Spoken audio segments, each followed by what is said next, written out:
basicão de queimadura, que vocês já viram que caiu muitas vezes já, é o seguinte.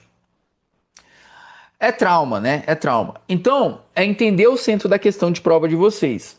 Se é realmente uma questão de queimadura, porque até esses dias caiu uma questão que o paciente se queimou todo e tal, só que na realidade era uma questão de tétano, profilaxia por tétano, não tinha nada de queimadura. Então é entender o contexto da questão.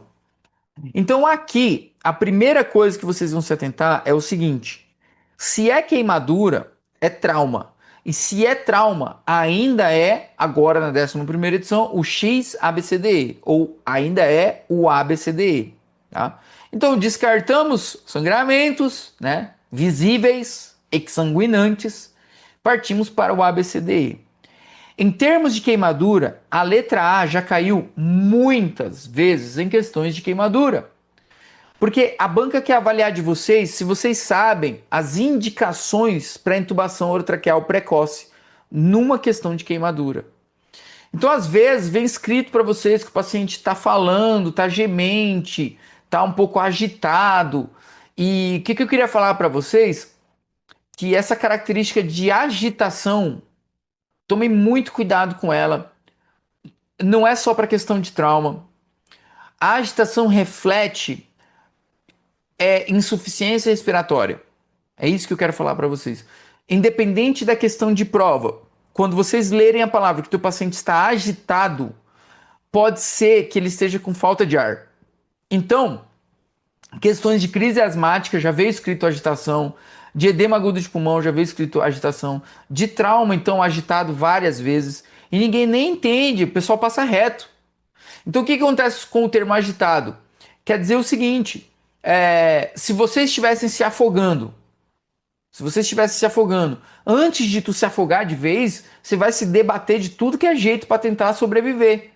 Então, a agitação reflete muito isso, essa insuficiência respiratória. Tá? Então, cuidado com isso daí. Então, voltando aqui na queimadura, se atentem ou procurem um problema no A logo, porque aí vai ser uma questão de indicação de tubação precoce. E o que seria isso? Te falou que o paciente está com rouquidão e vem pequenininho. Ah lá, o cara coloca um puta texto, tu fica preocupado em regra dos 9, em Parkland e etc. E tá escrito lá que ele apresenta rouquidão, ou que ele apresenta hiperemia de orofaringe. Então ele tem queimadura de face.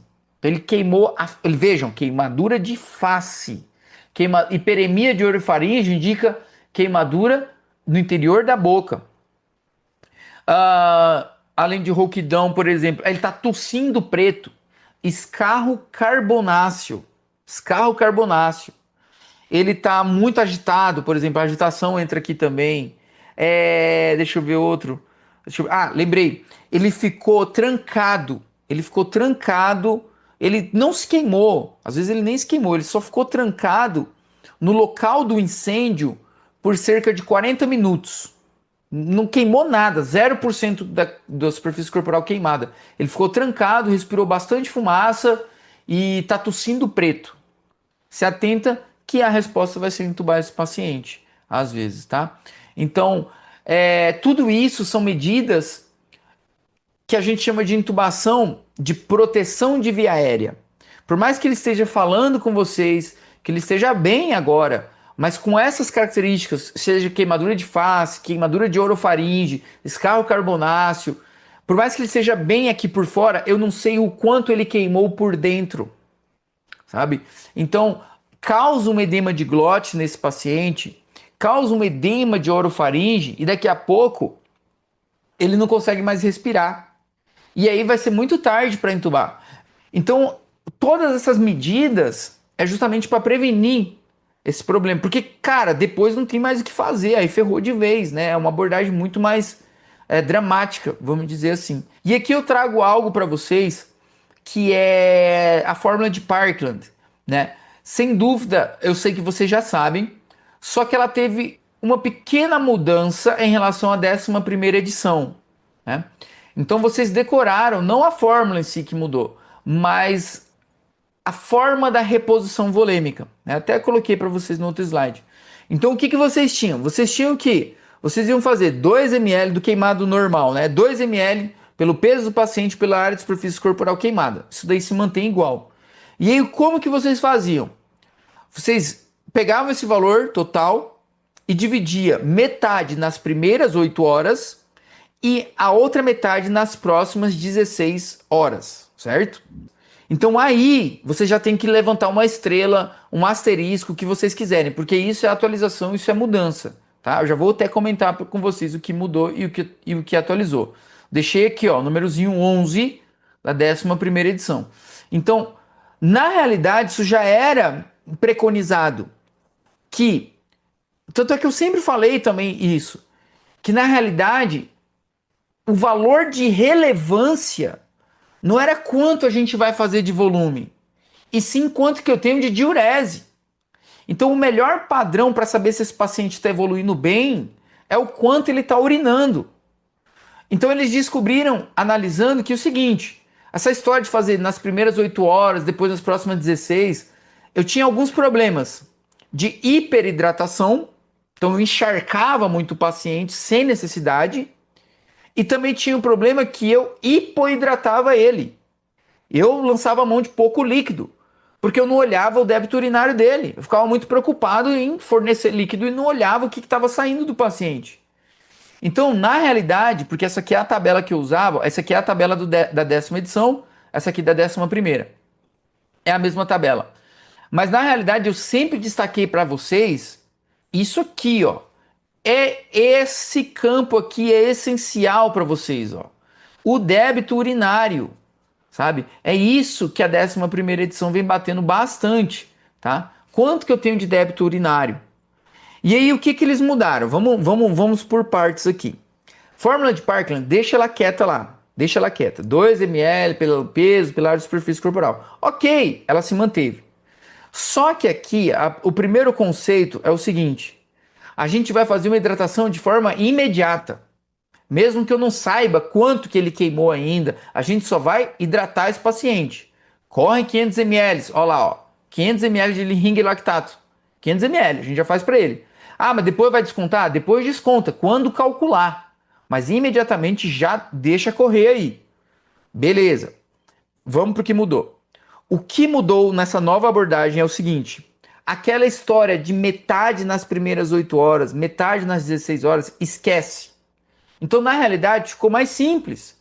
Então, vocês vão calcular o volume pela fórmula de Parkland, 2 ml vezes o peso, vezes a área de superfície corporal do teu paciente, e vocês vão dividir por 16. Ou seja, vocês vão fazer esse volume calculado nas primeiras 16 horas da lesão, né?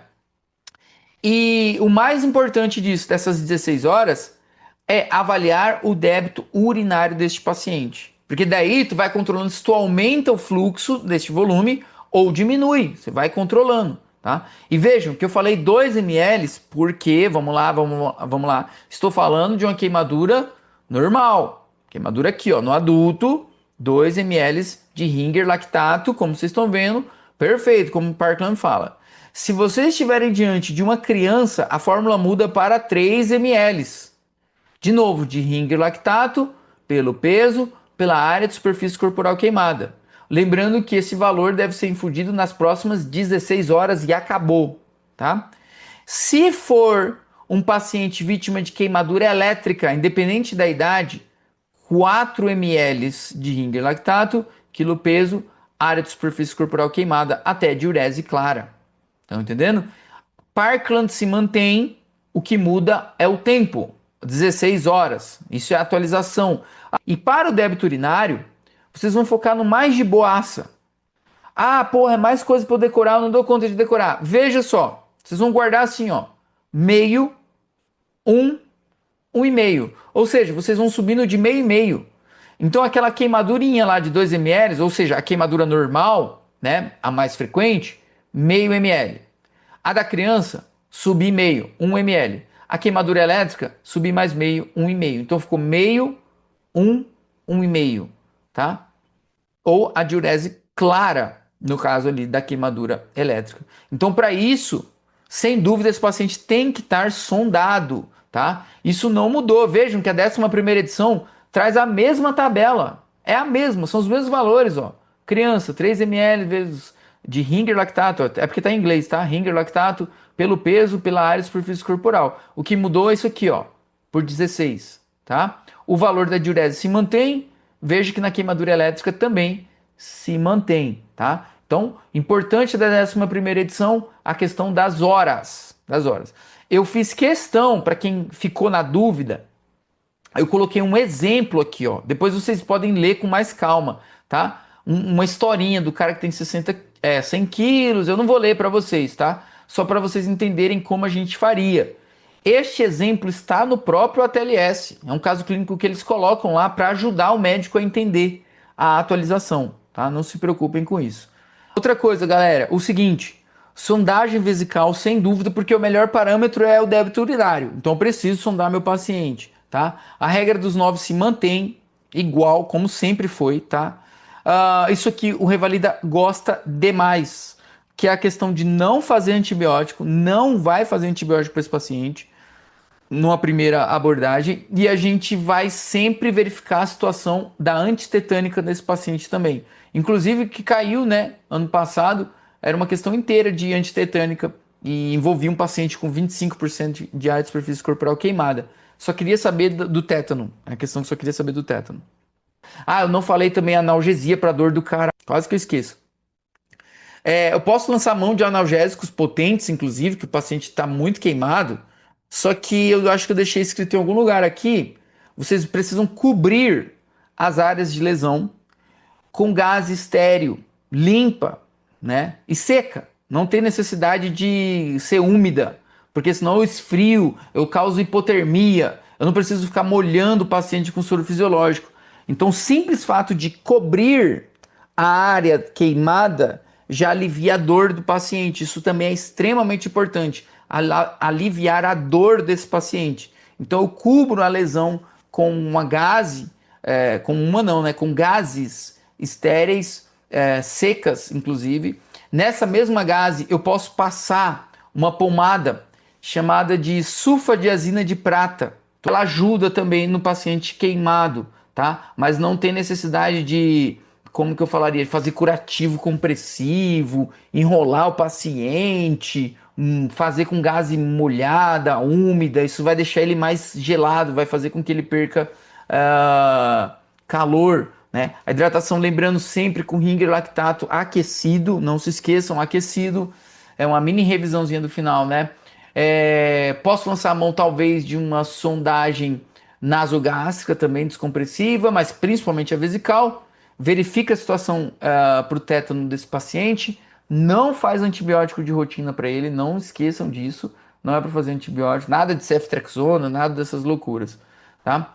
Olha lá, até coloquei, o simples ato de cobrir a queimadura já alivia a dor desse paciente. O vento batendo na pele dele dói, né? Além de que também protege contra infecção oportunista de pele, né? Porque tá aberta, tá sem uma barreira. Então é mais por causa disso também. Queimadura elétrica, como eu mencionei para vocês, a fórmula muda, são 4 ml, tá? Cuidado com essa formulazinha bem maldosa. E o melhor parâmetro segue sendo a diurese, né? Como 1,5 kg hora, tá? Isso é muito importante, e até uma urina clara. Essa queimadura aqui é extremamente grave, ela mata o paciente, rabdomiólise, insuficiência renal aguda, arritmia cardíaca, sabe? É gravíssimo esse paciente. Ele precisa ser transferido o quanto antes. Em queimaduras que indicam abuso, o próprio ATLS traz que a principal queimadura que acomete a população pediátrica, pessoal. Então vocês podem pensar que é aquela queimadura com água da panela, né, que o guri virou a panela. Não é. A principal queimadura que acomete a população pediátrica é com a água do banho. Por isso que lá na pediatria fala pra caramba de testar água do banho, testar água do banho, testar água do banho. Então queima geralmente os pezinhos da criança e as perninhas na água do banho. Questão de prova, que falar que essa criança se queimou, analisa o contexto. Depois a gente vai ter uma aula também de maus tratos, mas analisa o contexto. Como que essa criança se queimou? Será que foi negligência dos pais? Sabe? Será que foi uma violência propriamente dita dos pais ou de algum familiar, de alguém que esteja com essa criança? Ou foi algo de acidente mesmo, vamos dizer assim, tá? Então cuidado com isso. E aqui, gente, esses critérios para as transferências do paciente são importantes para vocês. Assim, até hoje, desde 2011, nunca teve uma questão do INEP que o paciente ficou contigo de queimadura. Praticamente todas ele foi transferido, todas, tá? A não ser que você já esteja num centro de grande queimado. Aí legal, aí não vai ser transferido porque eu já tô. Mas assim, eu me arrisco a falar que 100% delas, esse paciente teria que ser transferido, tá? Para um centro de grandes queimados. O ATLS traz esses critérios aí para vocês, tá? Eu acho assim, não precisa decorar também, vocês vão conseguir. Cuidado, tenham noção com alguns detalhes, como por exemplo, o paciente que tem queimadura de áreas nobres. Às vezes o cara queimou a palma da mão. E você pensa, cara, vou transferir um cara que queimou a mão, as mãos, né? Ou queimou os pés. Pô, vou ter que transferir um cara que queimou os pés, só isso. Só isso aqui, tornozelo. O cara queimou o joelho e o tornozelo. Cara, vou transferir esse cara. Grande articulação, né? Articulação do joelho. Imagina, queimou a face, só a face, foi esse susto. Bum! Queimou o rosto. Tá meio que descascando o rosto, tá com umas bolhas aqui assim no rosto, sabe? Tá descascando bolha, sem sobrancelha e sem barba. Então essa questão de área nobre é muito importante aí para vocês. Ela deve estar escrita em algum lugar. Tá aqui, ó. Face, mãos, pés, genitália, períneo, articulação grande, cotovelo. Ainda mais se for criança, se for paciente jovem, alguma coisa do tipo. Queimadura elétrica nem se discute, transfere logo, paciente extremamente grave, né?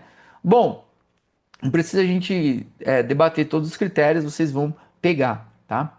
Não se esqueça de deixar um joinha, de ativar o sininho e de compartilhar. Não sei o que, mas estamos aqui juntos mais um dia. Nos vemos amanhã